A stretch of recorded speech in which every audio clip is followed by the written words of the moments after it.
Guntur CPI జాతీయ పూర్వ ప్రధాన కార్యదర్శి ఏబి బర్ధన్ శత జయంతి సభ కార్యక్రమం సిపిఐ నగర సమితి ఆధ్వర్యంలో నగర సిపిఐ కార్యదర్శి కోట మాల్యాద్రి అధ్యక్షతన స్థానిక మల్లయలింగ భవన్లో జరిగింది.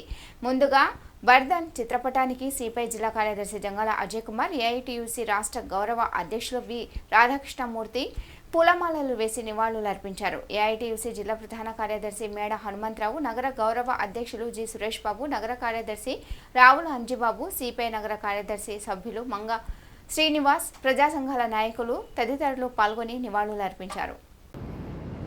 ఈరోజు ఒక కమ్యూనిస్టు శిఖరం జయంతి ఉత్సవాన్ని నివాళులు అర్పిస్తూ జయంతి కార్యక్రమాన్ని నిర్వహించుకుంటూ ఉన్నాం. కమ్రేడ్ ఏబి బర్ధన్ చదువుకునే రోజుల నుంచి 93 సంవత్సరాల వయసు వరకు కమ్యూనిస్టుగా బ్రతికినటువంటి, కమ్యూనిస్టుగా ప్రపంచ దేశాల్లో అనేక రకమైనటువంటి నూతన ప్రతిపాదనలతోటి కమ్యూనిస్టు ఉద్యమం కొత్త పుంతలు తొక్కడానికి కమ్రేడ్ ఏబి బర్ధన్ తన మేధస్సుకి పదును పెట్టి ప్రపంచ వామపక్ష మేధావుల్లో అత్యంత ముఖ్యమైనటువంటి మేధావిగా కమ్రేడ్ ఏబి బర్ధన్ మన పార్టీ గర్వించదగిన పద్ధతుల్లో గుర్తింపు పొందటం అనేది జరిగింది. ఆ కామ్రేడు చదువు అయిపోయిన తర్వాత నాగపూర్లో ఒకసారి ఎమ్మెల్యేగా పోటీ చేసి గెలవడం అనేది జరిగింది. ఆ తర్వాత కమ్యూనిస్ట్ పార్టీ నాయకుడిగానే కాకుండా ఏఐటియుసి ప్రాంతీయ స్థాయి నుంచి జాతీయ ప్రధాన కార్యదర్శి స్థాయి వరకు ఒక్కొక్క మెట్టు శ్రామిక వర్గం కోసం తన వయస్సుని, తన ఆరోగ్యాన్ని, తనకున్నటువంటి సర్వాన్ని త్యాగం చేసి ఏఐటియుసి ప్రధాన కార్యదర్శిగా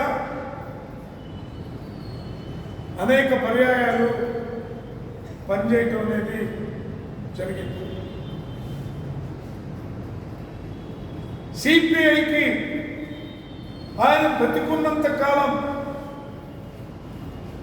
ద బెస్ట్ స్పోక్స్ పర్సన్ ఎవరంటే ఏబి బర్ధన్. ఎంత మంచి స్పీకర్ అంటే శత్రువులు కూడా కొనియాడదగినటువంటి పద్ధతుల్లో తను చెప్పదలుచుకున్నటువంటి అంశాన్ని చాలా స్పష్టంగా, కన్విన్సింగ్గా కార్యకర్తలను కన్విన్స్ చేయడంతో పాటు ప్రజలను కూడా పూర్తి స్థాయిలో కన్విన్స్ చేసేటటువంటి గొప్ప నాయకుడు comrade AB Bardhan. Comrade Bardhan గారు అనేక వివాదాస్పదమైనటువంటి అంశాలు దేశంలో వచ్చినప్పుడు, కాశ్మీర్ ఇష్యూలో కానీ, తెలంగాణ ఇష్యూలో కానీ, అలాగే వివిధ రాష్ట్రాల్లో అనేక రకాలైనటువంటి ఉద్యమాలు, వేర్పాటువాద ఉద్యమాలు వచ్చినప్పుడు మొత్తం పార్టీ యంత్రాంగాన్ని కన్విన్స్ చేసే పద్ధతుల్లో తన యొక్క అనుభవంతో, తన యొక్క మేధావితనంతో చాలా గొప్ప ఆర్గ్యుమెంటు పెట్టినటువంటి మహానేత కమ్రేడ్ ఏపీ బర్ధన్. అలాగే బర్ధన్ గారు తయారు చేసినటువంటి బర్ధన్ గారు కార్ఖానాలో తయారైనటువంటి బర్ధన్ అంటే కమ్యూనిస్ట్ పార్టీ అంటే బర్ధన్. ఆయన తయారు చేసినటువంటి అనేక మంది నాయకులు ఈ రోజున అనేక రాష్ట్రాల్లో రాష్ట్ర కార్యదర్శులుగా, ప్రజా సంఘాల్లో జాతీయ బాధ్యులుగా, వివిధ రాష్ట్రాల్లో ప్రధాన బాధ్యులుగా అనేక బాధ్యతల్ని నిర్వహించు తమ జీవితాలను కూడా పార్టీ పురోగతికి అంకితం చేస్తూ ముందుకు సాగడం అనేది జరిగింది. అన్నిటికంటే ముఖ్యమైనది సిపిఐ ప్రోగ్రాం తయారు చేయడానికి పార్టీ ఏర్పాటు చేసినటువంటి కమిటీకి తాను చైర్మన్గా ఉండి, సెక్రటరీగా లేకపోయినా తాను చైర్మన్గా ఉండి సిపిఐకి ప్రోగ్రాం అందించినటువంటి మహానేత కమ్రేడ్ ఏపీ బర్ధన్. ఇవాళ బర్ధన్ గారు లేని లోటు ప్రస్తుతం దేశంలో జరుగుతున్నటువంటి అనేక సంఘటనలు చూస్తూ ఉంటే బర్ధన్ గారు లాంటి మేధావి పోరాట యోధుడు ఇవాళ మన దేశంలో ప్రపంచంలో లేకపోవటం చాలా లోటుగానే భావించాల్సినటువంటి పరిస్థితి ఇవాళ ఏర్పడతా ఉంది. ఈరోజు దేశంలో నరేంద్ర మోడీ అధికారంలోకి వచ్చిన తర్వాత అన్ని రంగాల్ని తుడిచిపెట్టి తన అనుయాయులకు మాత్రమే భారతదేశంలో చోటు దక్కేటటువంటి క్రమంలోనే ఏఐటీసీకి మరి కార్మిక వర్గం మీద మరి ఉన్న ఆ పరిస్థితుల్లో మరి నాగపూర్ కేంద్రంగా పెద్ద ఎత్తున ఉద్యమాలు నిర్వహించడం జరిగింది. దాంట్లోనే మరి ఏఐటీసీ నాయకులుగా బర్ధన్ గారు మరి జాతీయ అధ్యక్షులుగా, జాతీయ ప్రధాన కార్యదర్శిగా మరి అనేక సంవత్సరాలు మరి చేయడం జరిగింది. అట్లాగే మరి ఉద్యమాలకు సంబంధించి కూడా మరి ఆ రోజు జరిగినటువంటి మరి ఉద్యమాలకు బలమైన నాయకత్వాన్ని అందించే దాంట్లో కూడా కృషి చేశారు. అనంతరం మరి పార్టీ బాధ్యతలు కూడా మరి పార్టీ సభ్యుడిగా చేసిన ఆయన మరి విద్యార్థి మరి అట్లాగే కార్మిక నాయకుడిగా కాకుండా పార్టీ బాధ్యతలు కూడా తీసుకోవడానికి మరి ఆ రోజున పరిస్థితులు మరి 1996లో ఆ రోజున మరి సంకీర్ణ ప్రభుత్వానికి మరి ఆ రోజున కీలకంగా కాంగ్రెస్ ప్రభుత్వం ఏర్పడి దాంట్లో మనంతా కూడా సిపిఐ అట్లాగే వామపక్షాలు అన్నీ కూడా మరి దాంట్లో భాగస్వామిగా పరిస్థితుల్లో బర్ధన్ గారి త్వర కూడా పెద్దది. ఆ రోజున మరి ఎంపీలుగా ఉన్నటువంటి గురుదాస్ గుప్తా గారు మరి ఛత్రసాని మిశ్రా గారు ఇద్దరు మంత్రులుగా కేంద్రంలోకి వెళ్ళాల్సిన పరిస్థితి. ఆల్ ఇండియా సెక్రటరీ ఉన్న గురుదాస్ గుప్తా గారు మరి రిలీవ్ మంత్రిగా, కేంద్ర హోంమంత్రిగా ఆ రోజు చేయటం, ఇంద్రజిత్ గుప్తా గారు మరి ఆల్ ఇండియా సెక్రటరీగా ఉండి ఎంపీగా ఉండటం వల్ల ఆయన మరి హోమ్ మినిస్టర్గా బాధ్యత రీత్యా 96లో మరి వారు రిలీవ్ కావాల్సి రావడం. అట్లాగే ఛత్రసాని మిశ్రా వ్యవసాయ మంత్రిగా వారు కూడా 96 ఆ ప్రభుత్వంలో సంకీర్ణ ప్రభుత్వంలో మన ఇద్దరు మంత్రులు కూడా ఆ రోజు చేసిన పడుతుంది. మరి అప్పటికే మరి డిప్యూటీ జనరల్ సెక్రటరీగా ఉన్న ఏపీ బర్ధన్ గారు మరి కార్యక్రమంలో మరి ఉద్యమాల రీత్యా వారు జనరల్ సెక్రటరీగా ఎన్నికవడం, ఆ కొనసాగింపు మరి కొనసాగించడం జరిగింది. మరి వారి నేలలోనే సంకీర్ణ మరి రాజకీయాలు కూడా మరి ముద్ర వేసి సంకీర్ణ రాజకీయాలు నడిపిన బర్ధన్ గారు మరి 91 సంవత్సరంలో చనిపోవడం జరిగింది. ఈ 90 సంవత్సరాలు చనిపోవడమే కాకుండా మరి ఈ సంవత్సరం ఆయన ముందు జయంతి కాబట్టి మరి ఆ సందర్భంలో ఈ కార్యక్రమాలు నిర్వహించుకుంటా ఉన్నాం. ఏదైనా వారికి ఘనమైన ఇవ్వాలి అర్పించుకుంటూ మన జిల్లా పార్టీ కార్యదర్శి అనిల్ కుమార్ గారిని మాట్లాడాలని చెప్తాం. అయితే ఆయన ఎక్కడ పుట్టిన ఆయన కార్యకలాపాలను నాగపూర్ కేంద్రంగా సాగింది. సరే చిన్నతనం నుంచి స్టూడెంట్ ఫెడరేషన్ నుండి కూడా ఏఐఎస్ఎఫ్ నుండి ఎదుగుతూ ఆయన ఒక గొప్ప నాయకుడిగా ఎదిగారు. మన భారతదేశ చరిత్రలో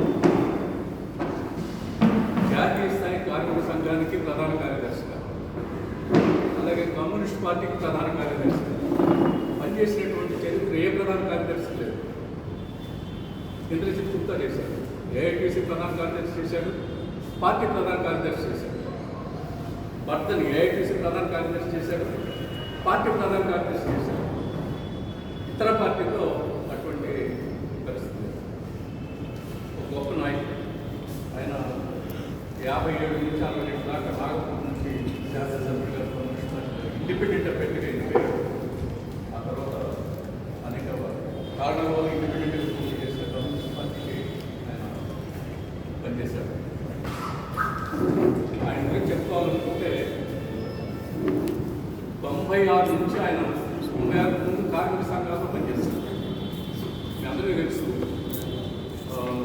విద్యుత్ కార్మిక సంఘం జాతీయ స్థాయి సంఘం ఉందంటే దాని నిర్మాత మొత్తం అన్ని రాష్ట్రాల్లో పెద్ద సంఘాన్ని నిర్మించారు, కొన్ని లక్షల మంది. Electricity workers, all India electricity workers federation అనే పేరుతోటి ఆయన దాన్ని నిర్మించి అన్ని రాష్ట్రాల్లో దాని శాఖ దానికి జాతీయ ప్రధాన కార్యదర్శిగా ఉన్నాడు, జాతీయ అధ్యక్షుడిగా ఉన్నాడు. సార్ 96లో ఒక సంగతి చెప్పాలి. 96లో యునైటెడ్ ఫ్రంట్ ప్రభుత్వం ఏర్పడింది. అప్పుడు జ్యోతి బస్ని ప్రధానిగా ఉండదు. అన్ని రాజకీయ పార్టీలు కలిసి లెఫ్ట్ పార్టీస్ నుండే ప్రధానమంత్రిగా ఉండమన్నారు. సిపిఎం వాళ్ళు దానికి అంగీకరించడం, మా వాడిని ప్రధానమంత్రిగా మేమే ఒప్పుకోమన్నమాట. బర్ధన్ నచ్చ చెప్పడానికి ప్రయత్నం చేశారు. వామపక్షాలకు వచ్చినటువంటి ఒక పెద్ద అవకాశం లేదు.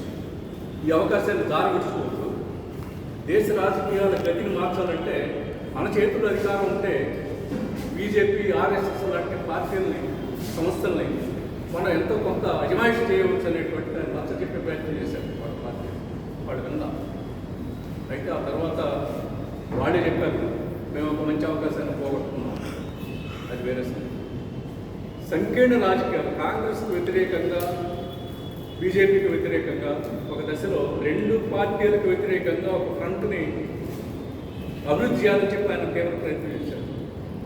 కాంగ్రెస్కి, బీజేపీకి సమాన దూరంలో కలిసి వచ్చే పార్టీలన్నింటినీ కలిపి ఈ దేశంలో ఒక నూతన ప్రజాస్వామిక, లౌకిక